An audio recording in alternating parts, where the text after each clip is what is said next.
नमस्कार, स्वागत है आप सभी का मार्केटनामा में। मैं हूँ सुमित और हफ्ते का ये जो कारोबारी सत्र था तीसरा कारोबारी सत्र, इसकी अगर बात तो एक ठीक-ठाक सा सेशन हो, थोड़ा ऑडियो का इश्यू आ रहा होगा, अब ठीक हो गया होगा। हफ्ते का तीसरा कारोबारी सत्र और ठीक-ठाक सेशन था। आईटी थोड़ा बहुत बाइंग साइड पे था और बैंक्स थोड़ा बहुत प्रेशर साइड पे कामकाज कर रहे थे। एडवांस डिक्लाइन में डिक्लाइन के फेवर में बाजार था। एडवांसेस में कुछ खास एक्शन था नहीं। बाकी छोटा-छोटा स्टॉक स्पेसिफिक स्टोरी मार्केट में बनते हुए दिखाई पड़ रही है। आज भी शुगर का दिन था, वही अगेन अब सब तरफ सुनने को मिल रहा है। इनफैक्ट आज दोस्त का एक मुझे फ़ोन आया, बोलता है भाई शुगर लॉन्ग कर लो, शुगर लॉन्ग, बड़ी खबर आ रही है। मैंने अच्छा। मैंने कहा बहुत बढ़िया। खैर शुगर के प्राइसेस अपना जो तेज़ी पकड़ रहे हैं उसके बाद चीनी शेयरों में तेज़ी आज देखने को मिली। अच्छा मूव वहाँ पर आता हुआ दिखाई पड़ रहा था। ये अकॉर्डिंगली हलचल थी। आज एक बढ़िया डेटा आप लोगों के लिए लेकर आया हूँ, उसको सुनो, देखो, मज़ा आएगा सुनने में। खैर सबसे पहले आंकड़ों से शुरुआत करता हूँ। सेंसेक्स करीब-करीब आधा परसेंट नीचे रहा, निफ्टी करीब-करीब आधा परसेंट नीचे रहा। रुपया 95.66 यानी कि मोर और लेस 96 की तरफ रुपया जाता हुआ। Nifty bank flat to negative. इसके अलावा निफ्टी मिड कैप इंडेक्स 1/4% नीचे, स्मॉल कैप इंडेक्स करीब-करीब आधा परसेंट नीचे, यानी कि एडवांस डिक्लाइन के फेवर में, क्योंकि मिड कैप स्मॉल कैप दोनों में बिकवाली थी। आज नए लिस्टेड आईपीओ के अंदर काफी एक्शन था। जो हाल में लिस्ट हुए हैं उन सब में काफी ज्यादा हलचल देखने को मिल रही थी। ठीक है, वो हाल में जब भी कभी नई लिस्टिंग होती है तो थोड़ा एक्शन रहता ही है। तो एडवांस डिक्लाइन में 1000 शेयर तेजी में और करीब 2000 शेयर मंदी में, यानी हर एक शेयर की तेजी के सामने दो शेयर जो कि मंदी में खड़े हुए थे आज। तो इस तरह का सिचुएशन बनता हुआ दिखाई पड़ा। कैश मार्केट में एफआईज ने खरीदारी करी 1651 करोड़ की कल के सत्र में। डीआईज ने खरीदारी करी 2580 करोड़ रुपए की कल के सत्र में। एफआईज ने फ्यूचर में बिकवाली करी करीब 3782 करोड़ रुपए के आसपास की, और ऑप्शन में बिकवाली करी 25304 करोड़ रुपए के आसपास की। तो ये कल के सत्र का हाल था, आज का हाल नहीं है, कल का हाल था। आज का हाल कुछ ही देर में आता हुआ दिखाई पड़ जाएगा आप लोगों को। आज चला जीएसके फार्मा 5.5% ऊपर, आईसीआईसीआई एएमसी 5% ऊपर, केन्सटेक 5% ऊपर, साइंट 4% ऊपर और आरआर काबेल करीब-करीब 4% ऊपर। ये स्मॉल कैप सीरीज का हिस्सा है, जो सुनना पढ़ना चाहें वहां पर आप पढ़ सकते हैं। नेट वेब 6% नीचे, इनका वो ओएफएस आ गया। ओएफएस कह रहा हूँ, सॉरी, क्यूआईपी आ गया, तो होना ही था, फुल स्टॉप। क्यूआईपी पे बहुत अच्छा डेटा मैंने निकाला है। आज तो नहीं कर पाऊंगा शेयर, कल करता हूँ। कल उसके लिए बढ़िया डेटा पढ़ा के लाऊंगा आपके लिए। सीईएससी 5% नीचे, एक्यूटास 5 नीचे, सीईएम प्रोजेक्ट 5% नीचे, बाटा इंडिया 5% नीचे। ये वो नाम जो कि आज टॉप लूजर के तौर पर कामकाज करते हुए दिखाई पड़े। एस्ट्राडीएम में ब्लॉक डील हुई, ब्लॉक डील का इंपैक्ट 2% नीचे। हिमाद्री स्पेशलिटी केमिकल 4% नीचे। बीएससी आज कई दिनों की गिरावट बाद 1.5% ऊपर। एचडीएफसी बैंक मल्टी ईयर लो पर कामकाज करता हुआ। आईसीआईसीआई बैंक 1% के आसपास की बिकवाली यहां पर भी आते हुए दिखाई पड़ी। इसके अलावा जीएसके करीब 5.5% ऊपर, आरआर काबिल साल का नया हाई, एलगी इक्विपमेंट 3.5% ऊपर, साल का नया हाई, वेल्सपन कॉप 3% ऊपर और लीला 2.5% के आसपास की तेजी यहां पर भी आते हुए दिखाई पड़ी। तो ये भी साल के नए हाई बनाते हुए दिखाई पड़े।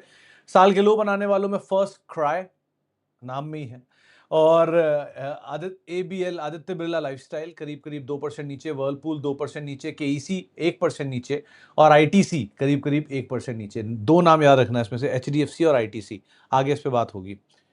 इसके अलावा एस्ट्राडीएम आज वॉल्यूम बाजार में था। रेलटेल 3.5% ऊपर था। अदानी टोटल 2.5% ऊपर वॉल्यूम बाजार में। जीएसके फार्मा 5.5% ऊपर और इंद्रप्रस्थ गैस 2% की तेजी यहां पर देखने को मिली। ये वॉल्यूम बाजार थे आज के। स्मॉल कैप सीरीज के बेस्ट परफॉर्मिंग स्टॉक में डालीमा भारत बहुत समय से चला नहीं और अब पिछले 3 दिन से लगातार चल रहा है। 475 रुपए आ गया, 5% ऊपर आज भी रहा। मयूर यूनिकोटर 4% ऊपर और आरआर काबेल 4% ऊपर। ये स्मॉल कैप सीरीज के 3 बेस्ट परफॉर्मिंग स्टॉक्स थे। इसके अलावा गिरने वालों में हिमाद्री 4% नीचे, सीईएम प्रोजेक्ट 4% नीचे और भारत सीट 6% नीचे। ये आज के टॉप लूजर के तौर पर कामकाज करते हुए दिखाई पड़े। तो ये 3 best performing and worst performing stock आपके सामने स्मॉल कैप सीरीज के। ये रहा वो डेटा। इसको जरा अच्छे से फुल फ्रेम कर देता हूं तो आप लोगों को ज्यादा समझ में आएगा। ये बहुचर्चित म्यूचुअल फंड जो है पराग पारिक म्यूचुअल फंड, सबके पास होगा ही। आमतौर पे हर आदमी पराग पारिक म्यूचुअल फंड लेता ही है। ये हर घर फंड बोलते थे इसको पहले, अभी भी वही हाल है।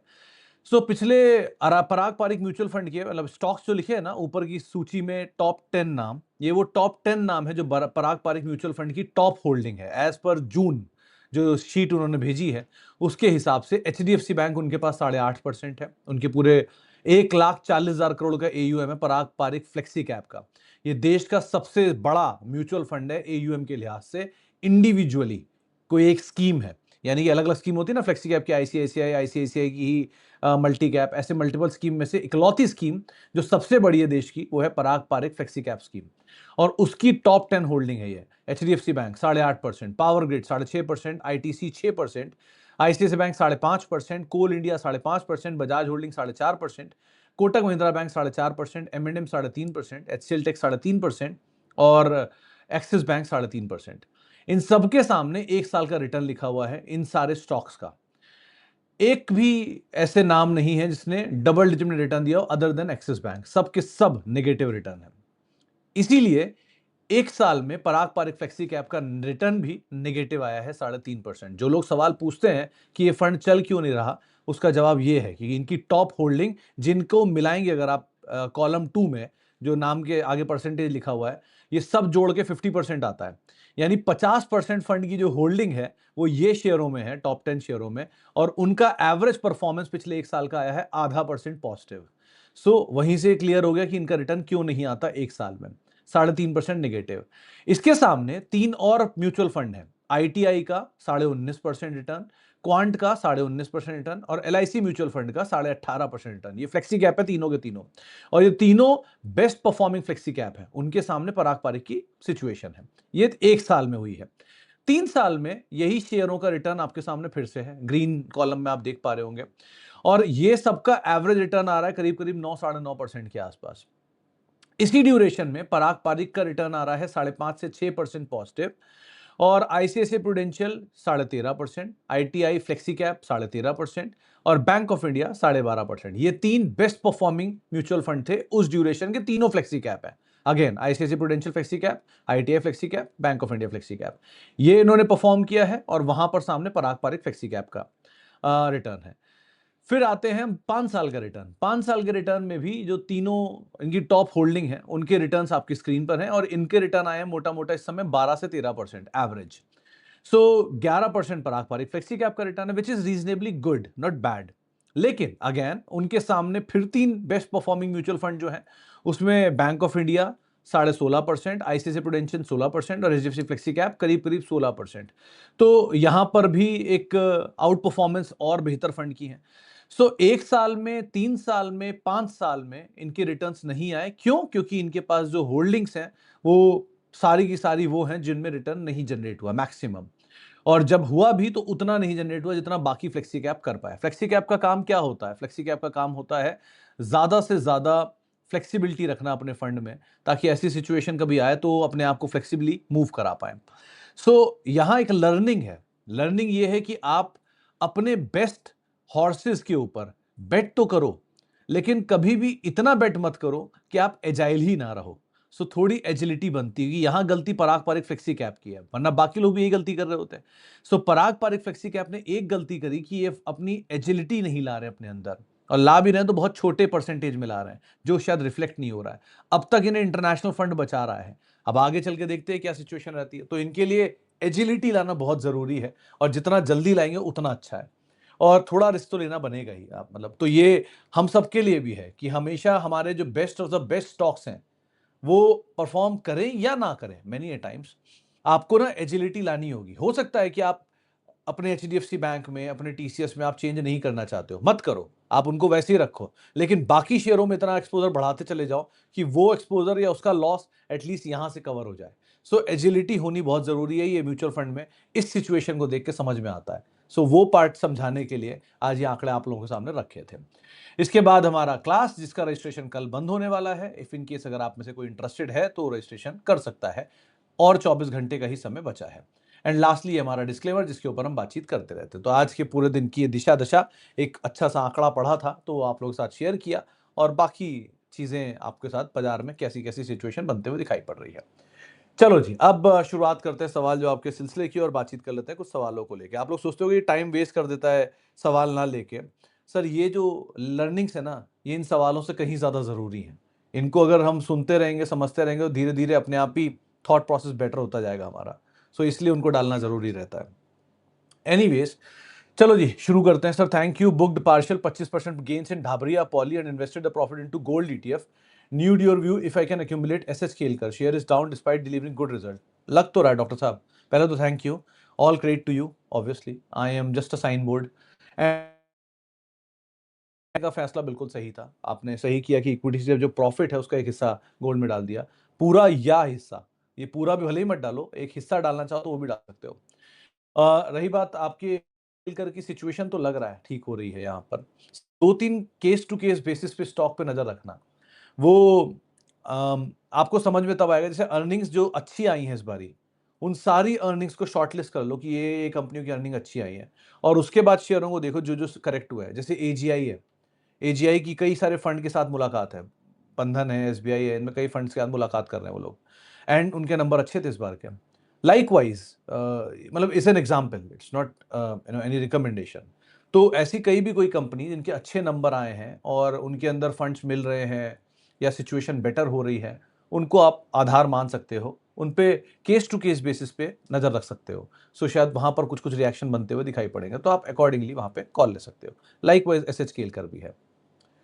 Sir, thanks for advising on to hold Burger King. I had 850 share 129. Thank you Ahmad साहब। इनफैक्ट आपके एग्जाम्पल में ही एक हमारे मित्र हैं, वो भी मुझसे मिलने भी आए थे कल परसों में, उन्होंने भी आपका एग्जाम्पल सुनकर उस दिन, जब उस दिन क्योंकि 60-70 रुपए बर्गर किंग हुआ करता था, तो शायद वहां पर शेयर ले लिए और उनको भी गेन आने लग गया। तो मुझे बता रहे थे कि सर बात किसी और की हो रही थी लेकिन मुझे उसमें बेनिफिट हो गया। So it's a good strategy. अभी आप इसको आराम से होल्ड कर सकते हो क्योंकि आपने इतना पेन ऑलरेडी देख लिया और शायद अब वो पेन और ना रहे, तो बने रहने में कोई हार्म नहीं है, तो आराम से आप बने रह सकते हो यहाँ पे। सोना कॉमस्टार अगेन, ये भी it's a very good company, situation is getting better, इनका केस सेटलमेंट हो रहा है, कंपनी वैसी ही अच्छी है, सो आप चाहो तो यहाँ पर भी बने रह सकते हो, ऐसी कोई दिक्कत नहीं है। हेलो भैया, मेरे पास कुछ टाइम से में 2 लाख का लमसम आएगा, उसको कहाँ इन्वेस्ट कर सकता हूँ? कोई अच्छा बैंक, कोई ऑटो शेयर? मेरे पास अच्छे म्यूचुअल फंड पहले से चल रहे हैं बैंक्स में, एचडीएफसी एंड कोटक।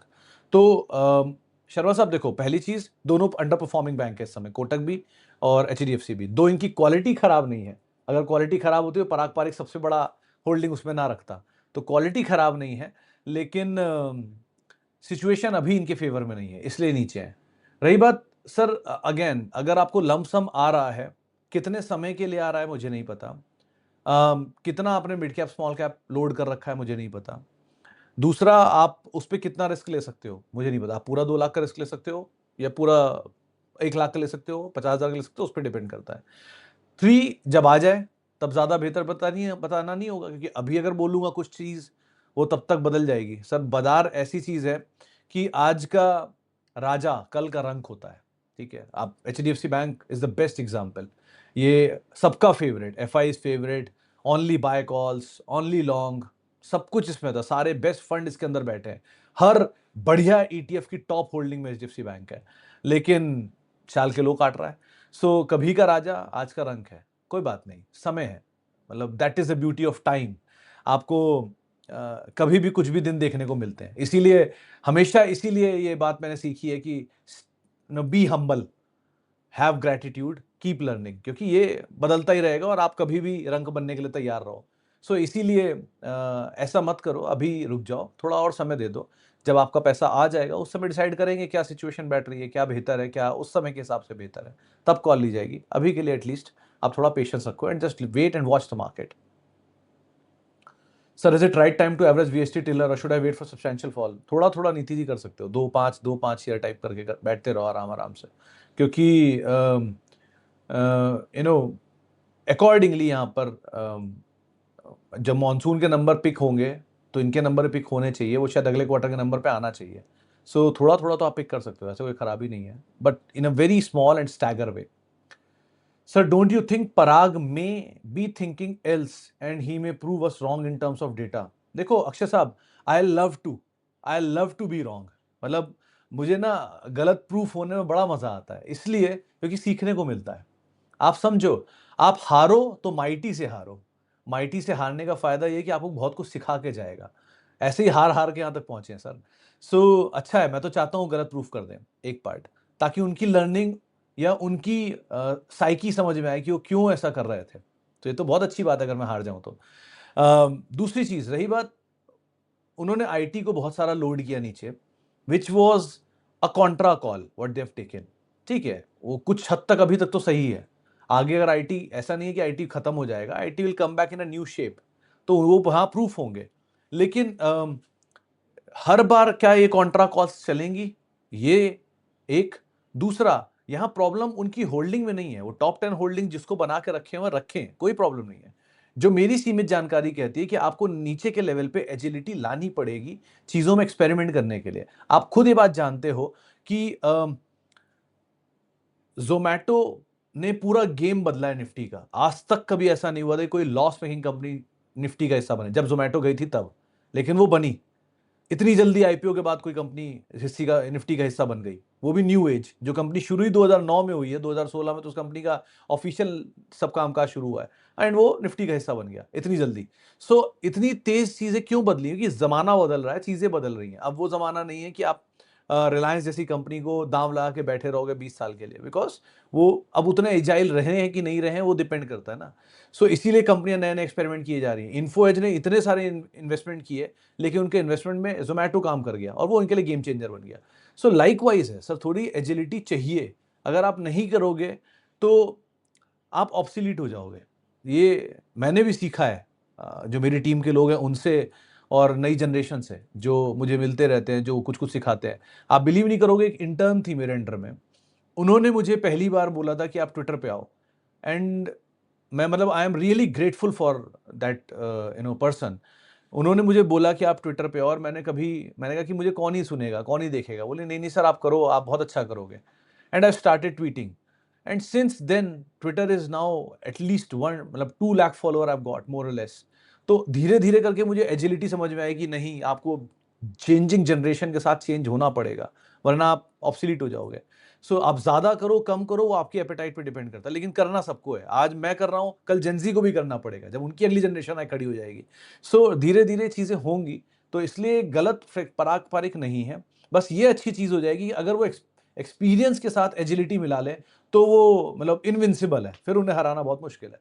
सो कोई एक्सपीरियंस आदमी अगर एजाइल हो जाए तो एक्चुअल में इनविंसिबल होता है। सो ये पार्ट को उन्हें ध्यान रखना होगा।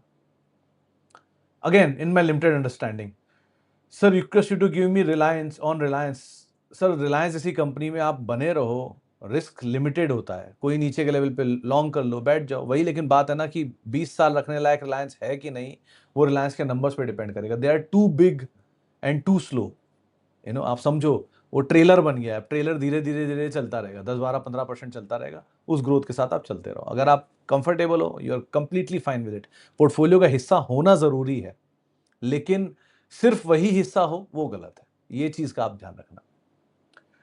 सर ढाबरी वुड में, ढाबरी पॉली है सर, ढाबरी वुड क्या है, में 25% गेन है, क्या करें? शॉर्ट टर्म प्लेयर हो, बुक कर लो, कैपिटल आउट निकाल लो, एटलीस्ट थोड़ा बुक कर लो। सर ढाबरिया पॉली हमने माइक्रो कैप सीरीज में शामिल किया है शायद 2 हफ्ता पहले, आई थिंक। 2 हफ्ते के अंदर ही आपको 25% गेन आ रहा है, which is not a bad gain. अगर 3 हफ्ता भी गिन लो, चलो 3 हफ्ते में 25% gain is not a bad gain, बहुत अच्छा गेन है। अगर ये गेन आपको मिल रहा है, आप लेकर निकल सकते हो एक part. Problem is not with the company, problem is the short term run up जो स्टॉक दिखा रहा है।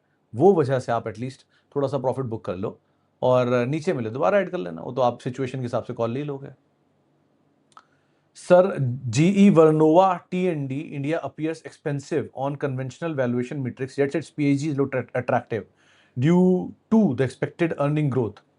हाँ, मतलब तिवारी साहब, ये कन्वेंशनल मेथड के हिसाब से काफ़ी महंगा है, बट वैसे कंपनी अच्छी लग रही है इस लेवल पर, और एक अच्छे दाम पर भी है, और एक अच्छी सिचुएशन वाइज भी है। मतलब अभी तो नहीं, लेकिन अगर ये और कंफर्टेबल होती गई तो शायद नो ब्रेनर भी बन जाए कुछ टाइम में। लेकिन अभी के लिए एटलीस्ट ये ठीक लग रही है, अच्छी कंपनी है, और जो आप पढ़ रहे हो वो बिल्कुल सही दिशा में पढ़ रहे हो। सो आराम से आप बने रह सकते हो। Sir, Precall and Avalon, 40% gain in 2 months. Is it time to book profit? If you are a short-term player, Kabir साहब, you can book profit. If you are a long-term player, you can hold. But आपको ये तैयार रहना कि पूरा 0% wipe out हो जाएगा capital. मतलब ये 40% गेन जीरो होता हुआ भी देखोगे, और शायद लॉस होता हुआ भी देखोगे लॉन्ग टर्म में। होगा कि नहीं मुझे नहीं पता, लेकिन मेंटली आपको मैं प्रिपेयर कर रहा हूँ। सो इस तरह से अगर आप तैयार हो तो ठीक है, वरना 40% गेन है, एटलीस्ट कैपिटल निकाल लो, फ्री के शेयरों के साथ बने रहो, थ्रू आउट लाइफ बने रहो, कोई दिक्कत नहीं है, लेकिन कैपिटल फ्री कर लो, वो ज़्यादा बेटर है। क्योंकि प्रॉब्लम कंपनी में नहीं होती सर, प्रॉब्लम हमारी अप्रोच में होती है टुवर्ड्स दैट कंपनी, वो बिगड़ जाती है। वो पार्ट के हिसाब से मैं बोल रहा हूँ। नमस्कार sir, Orient Tech 370, Tata chemical 840, hold, average exit, hold. Tata chemical तो एटलीस्ट होल्ड, रीना मैम। और टाटा केमिकल के केस में इफ इन केस इसकी बुक वैल्यू पे नजर रखना, शायद 780 760 के आसपास है। अगर ये उसके नीचे सरक जाए तो एक बार को थोड़ा थोड़ा ऐड भी कर लेना, क्योंकि ये आमतौर पर बुक वैल्यू के नीचे जाके कम बैक ले लेता है। सो वो आपको वहाँ सपोर्ट दे देगा कुछ भी प्राइस को लेकर, क्योंकि बुक वैल्यू इसकी बहुत अच्छी है। और अगर टाटा ग्रुप में कोई भी बदलाव जो होना है जल्दी, वो बदलाव होता है और नई मैनेजमेंट आती है जो कि इस फेवर में रहती है कि टाटा सन्स का आईपीओ आना चाहिए, तो ये टाटा केमिकल टंग जाएगा एक्चुअल में, क्योंकि ये सबसे बड़े होल्डिंग में आते हैं, क्रॉस होल्डिंग में। सो ये कंपनी के लिए गेम चेंजर है, लेकिन सब कुछ डिपेंड करता है कि कौन मैनेजमेंट आती है और क्या फैसला वो लेती है टाटा सन्स को लेके। ये दो चीज़ें बहुत इंपॉर्टेंट है। खुद के इसके नंबर तो बहुत ही खराब है, लेकिन ये होल्डिंग वैल्यू जो है ना इसकी, वो इसके लिए बड़ा गेम चेंजर बनेगा। एंड ओरिएंट टेक भी ठीक है मैम, होल्ड कर सकते हो, कोई प्रॉब्लम नहीं है उसमें भी। Sir good evening, ARD 4.5 lakh profit in global health, should I book or around 4.5 lakh profit in global health, should I book or keep holding? Can I also invest in Dhanuka Agritech and KPIT? देखो सिंह साहब, पहली चीज global health में मतलब मुझे 4.5 lakh profit आपका समझ में नहीं आया, कितने के ऊपर है। सो प्रॉफिट हमेशा ना परसेंटेज में देखा करो, कि आपको 100% गेन है, 50% गेन है, क्योंकि आप हमेशा, सैलरी भी तो 20% हाइक होती है, सो 5% हाइक होती है, हमारे जैसों की 3% 5% होती थी हाइक। सो ऐसे टाइप की हाइक होती है। सो परसेंटेज में ही नंबर आते हैं, हर चीज़ परसेंटेज में इज रिलेवेंट। एब्सोलूट नंबर सुनने में अच्छा लगता है, 5 लाख कमाया, लेकिन कितने के ऊपर कमाया। अगर यही आप 1 लाख पे कमा रहे हो तो 5% है, यही आप 5 लाख पे कमा रहे हो तो 100% है। सो एब्सोलूट नंबर इज इंपॉर्टेंट, तो वहां चेक कर लो। अगर आपको परसेंटेज में अच्छा नंबर आ रहा है, से 50% 100%, take your capital out, straight away take your capital out, और फ्री के शेयर होल्ड करो थ्रू आउट लाइफ, कोई इशू नहीं है। रही बात केपीआईटी एंड धानुका की, sir KPIT could be something, आप देख सकते हो थोड़ा बहुत, बहुत आराम से स्टैगर वे में। धानुका भी रुक जाओ। धानुका के केस में सर ये बायबैक वाली स्टोरी जो थी ना इनकी, ये थोड़ी सी मुझे वो कर रही है अभी, मतलब I am not very much convinced with this thing. इसका रिव्यू अभी हम सोच रहे हैं करने की, सो उसके बाद आइडिया लग जाएगा क्या करना चाहिए। लेकिन अभी के लिए एटलीस्ट आप, KPIT seems better but in a very small quantity, ठीक है, उसके हिसाब से आप जाना, वो ज़्यादा बेटर है। एंड परसेंटेज में देख के आप कॉल ले लेना ग्लोबल हेल्थ में। सर नमस्कार, मार्क्सन्स फार्मा 45 पे 1000 क्वांटिटी है, होल्ड करूं या प्रॉफिट बुक करूं? विकास साहब 45 पे शेयर है, 7 टाइम 8 टाइम हो गया होगा आपको, क्या कर सकते हो, एक हिस्सा खाली करो, मतलब 100 शेयर बेच दोगे मेरे ख्याल से, या 200 शेयर बेच के आपके 800 शेयर फ्री के हो जाने चाहिए, अगर मैं गलत नहीं हूं तो। सो ऐसा करके आप 800 शेयर फ्री के छोड़ दो ना। कंपनी बहुत अच्छी है, खराब नहीं है, टू गुड कंपनी है। बट अगेन एक ही चीज़ है कि आपको गेन बहुत अच्छा आ रहा है, और गेन को वाइप आउट होता देखना ना अपने आप में एक बहुत बड़ा दुख है। वो इसीलिए बेटर ये है कि एटलीस्ट कैपिटल फ्री कर लो एंड होल्ड इट। वही कैपिटल को आप दोबारा डिप्लॉय कर पाओगे अगर नीचे आ जाएगा तो। सो वो हिसाब से आप काम करो, ज़्यादा बेटर है। इसी चीज़ से एक याद आया, आज एक मित्र भी हैं, अपने पुराने दर्शक भी हैं, आवाज़ समय से वो जानते हैं मुझे, और उन्होंने मुझसे एक शेयर पूछा था, तो मैंने उन्हें कहीं बताया था, राघव प्रोडक्टिविटी। आज उन्होंने मुझे वो स्क्रीनशॉट भेजा था, मतलब 20 या 18 टाइम्स पैसा उनका बन रहा था, 18 टाइम्स राघव प्रोडक्टिविटी में। And it is not about multi bagger stock, ये मल्टी बैगर स्टॉक इसी जगह पे मैंने ही बात करके दिया था कभी, और पब्लिक में भी बहुत बार बोला है। लेकिन it is about the approach towards that stock, वो बने रहे उसमें, ये नीचे गया ऊपर गया, बोनस आया, स्प्लिट आया, दुनिया भर की चीज़ें आते गए, वो बने रहे। And he keep an I on numbers और बाकी चीज़ों, QIP भी आया, नीचे भी गया, पड़ा रहा बहुत टाइम तक, लेकिन वो सब कुछ उन्होंने देखा, इसीलिए वो रिवॉर्ड उनके पास है। सो मेनी ए टाइम्स आप लोगों के पास बहुत अच्छी अच्छी कंपनियां होती हैं, लेकिन कैसा रहता है ना कि हम उस कंपनी से जल्दी भाग लेते हैं, ये सोच के कि नहीं यार अभी नीचे आ गया, हो गया, खराब हो गया, सिचुएशन खराब हो गई, मेरा पूरा कैपिटल वाइप आउट हो गया, ये मेरा प्रॉफिट वाइप आउट हो गया। सो ऐसी सिचुएशंस में अक्सर आपको तभी कन्विक्शन आएगा जब आप उसको पढ़ोगे। सो इसीलिए थोड़ा बहुत पढ़ना भी जरूरी है, वो भी ध्यान रखिएगा। सर RR काबिल 150% प्रॉफिट है, कैपिटल विड्रॉ करके गोल्ड ETF ले सकते हैं आराम से। संजीव साहब बेस्ट स्ट्रैटेजी है, कुछ मत करो, 150% है, 50% खाली करो, 100% फ्री के शेयर पड़े रहने दो, बाकी शेयरों से अपना कैप गोल्ड लो और बैठ जाओ, आगे कभी सिचुएशन आएगी तब दोबारा कॉल ली जाएगी। अभी के लिए कैपिटल फ्री करने में कोई हार्म नहीं है, जबकि शेयर ऑल टाइम हाई काट रहा है, एंड दैट टू इतने शॉर्ट ड्यूरेशन में। एक बड़ी इंटरेस्टिंग नंबर आप लोगों को बताता हूँ, और वो एक्सेल है भी मेरे पास सामने खुला हुआ, उससे ही देख के बता देता हूँ। वो एक्सेल इसलिए बताना भी जरूरी है। एक कंपनी है स्टरलाइट टेक। स्टरलाइट टेक का 1 साल का रिटर्न, 6 महीने का रिटर्न है 483%। इसका क्यूआईपी आया था 583 रुपए पर शेयर पे। इसने क्यूआईपी के जरिए 1500 करोड़ रुपए रेज किए थे। आपको पता है अगर यही क्यूआईपी 6 महीने पहले आता तो उस अमाउंट या उतनी ही शेयर बेच के उसे मिलते 257 करोड़ रुपए, जबकि उसे मिले 1500 करोड़ रुपए, 5 टाइम्स ज्यादा। क्यों? क्योंकि शेयर बूथ बन के भाग गया। सो मेनी ए टाइम्स कंपनी की जो तेजी आ रही है, उस तेजी के बाद क्यूआईपी आ रहा है। क्यूआईपी क्यों आ रहा है? ताकि वही शेयर वो बेच पाए जो शेयर पहले बेचने वाले थे। आप समझो, 100 रुपए पे मैं 5 शेयर बेचता तो मुझे 500 रुपए मिलते, वही 100 रुपए को भाग के 500 रुपए हो गए। अब मैं 5 शेयर बेचूंगा तो 2500 रुपए मिलेंगे, तो बेच तो 5 ही शेयर रहा था। सो ये चीज बहुत सारी कंपनी मैंने ऑब्जर्व की है, और ये आपको कल बढ़िया डेटा के साथ आपको मैं प्रूफ भी करके दिखाऊंगा। सो ऐसी सिचुएशन ना आ जाए कल को। आरआर काबिल बहुत अच्छा चला है, तो उस बहुत अच्छी तेजी की वजह, और स्मॉल कैप सीरीज का हिस्सा है। सो अगर आपको उस तेजी से को लॉक करना है तो बेस्ट तरीका है ना, अपने फ्री के शेयर बेच दिए, उससे गोल्ड ले लिया और बाकी शेयरों को रखे रहो। अब वो तेज हो, यहां से अनंत तक चला जाए, 10 टाइम्स हो जाए, कोई फर्क नहीं पड़ता। लेकिन जितना भी है उतने हिस्से के लिए आप एटलीस्ट बने रहो, वो भी आप बन गए और प्रॉफिट भी बुक कर लिया, दोनों चीजें हो गई। Sir, after the recent FMCG correction do you see a sector wide opportunity best capture through ETF? You can. ये ईटीएफ के थ्रू जाने में तो कोई हार्म नहीं, आराम से जा सकते हो, बहुत ईजी है वो तो।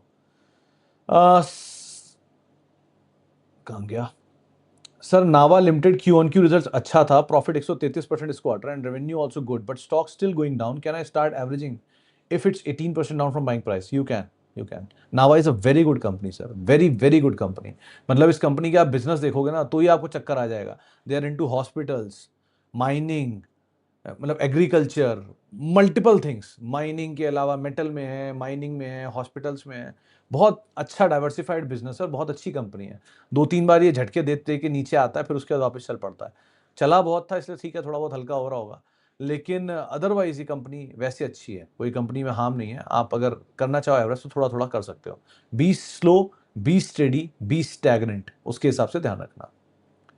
Sir, Snowman and Ambuja cement both 30% 18% loss respectively. So कहाँ गया, कहाँ आ गया सवाल?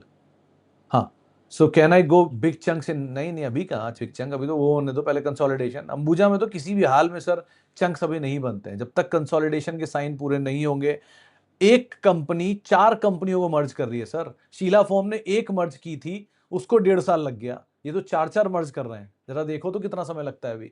सो अभी ऐसी कोई जल्दबाजी मत करो, बाजार है सर, ये चलता है ऐसे ही, उसके हिसाब से देखना। सर, आरबीएम इंफ्रा में क्या इशू है? बैलेंस शीट में कोई प्रॉब्लम आ रही है क्या? यशपाल साहब, ये कल ना एक ये सवाल मुझे किसी और ने भी पूछा था, और ये पर्सनल मैसेज डाल के पूछा था, तो रुको मैंने उनको एक जवाब में एक रिपोर्ट फॉरवर्ड की थी।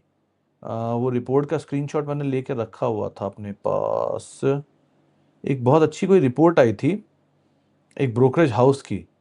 उस रिपोर्ट में टारगेट्स उन्होंने दिए थे बड़े, अराउंड शायद 2 टाइम्स या 3 टाइम्स के टारगेट दिए हुए हैं। आरबीएम इंफ्रा, ये क्रूड की तेजी की वजह से बोल रहे थे लोग कि नीचे आ गया ज़्यादा। हाँ, एक रिपोर्ट आई है इक्विटी रिसर्च की, उनका टारगेट आया है, स्ट्रॉन्ग बाय दिया 4 to 5 टाइम्स, 1500 प्लस के टारगेट दे रहे हैं वो लोग, 1500 प्लस। 330 रुपए पे शेयर खड़ा था तब उनकी रिपोर्ट आई थी। और इन्वेस्टमेंट थीसिस में उन्होंने एक बात बोली, कंपनी द कोर है वो मिस प्राइसिंग है, क्योंकि ओएनजीसी का जो नांदेज पीसी कॉन्ट्रैक्ट है उसकी फेस वैल्यू 3498 करोड़ है, 15 साल का कॉन्ट्रैक्ट है, और वो स्टॉक को अभी जीरो कॉस्ट के तौर पे उसमें दिख रहा है। अगर ये 5.3 टाइम्स अर्निंग भी मिलती है उसकी, तो एक बढ़िया ऑयल की फ्रेंचाइजी फ्री मिल सकती है। ये उन्होंने थीसिस दिया है इसके अंदर। सो मतलब अच्छी कंपनी बोल रहे हैं, 300-380 करोड़ रुपए के आसपास का पैट ये एक्सपेक्ट कर रहे हैं FY28 के लिए, और FY27 के लिए 190 से 230 करोड़ का पैट, FY26 के लिए 60 से 65 करोड़ रुपए का फैट, करीब 4531 करोड़ रुपए के आसपास की ऑर्डर बुक है। तो कंपनी के नंबर तो सारे सही दिख रहे हैं। अब अंदर कोई कॉर्पोरेट गवर्नेंस जो अभी तक निकला है नहीं, और एकदम से सामने आ जाए तो पता नहीं, लेकिन अब तक तो ऐसा कुछ नहीं दिख रहा। सर, कभी गरीब का भी सवाल ले लो। गरीब कहाँ से हो गए सर आप? अगर गरीब है तो शेयर मार्केट में कैसे आ गए? गवर्नमेंट जॉब वाले के लिए शेयर मार्केट में क्या रूल रेगुलेशन होते हैं, समझा दो। हमारे लिए क्या इंटरेक्शन, देखो भुव साहब, ये वैसे सरकार की कंपनियों पे डिपेंड करता है क्या उनके नियम है, वो आप अपने ऑफिस के एचआर से पूछ सकते हैं। लेकिन जो मेरी सीमित जानकारी कहती है कि 28 दिन किसी के लिए भी अगर कोई शेयर को होल्ड करता है 28 दिन, तो वो लॉन्ग टर्म में आता है। उसे वो 6 महीने अगर होल्ड कर ले फिर तो सेफ है, फिर तो कोई दिक्कत ही नहीं है।